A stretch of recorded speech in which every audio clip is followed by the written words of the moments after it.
Start చేద్దాం. మీరు cap కదా? యా, మీ నాన్న చెప్పారు వైలెన్స్ పార్ట్ అంతా కంట్రోల్లోనే ఉంది కదా?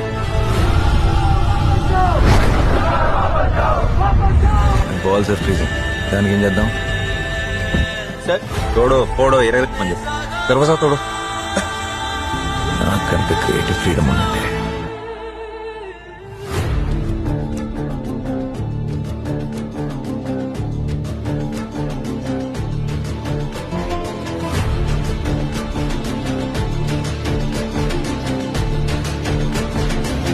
మీకు చూపిస్తా ఒరిజినల్.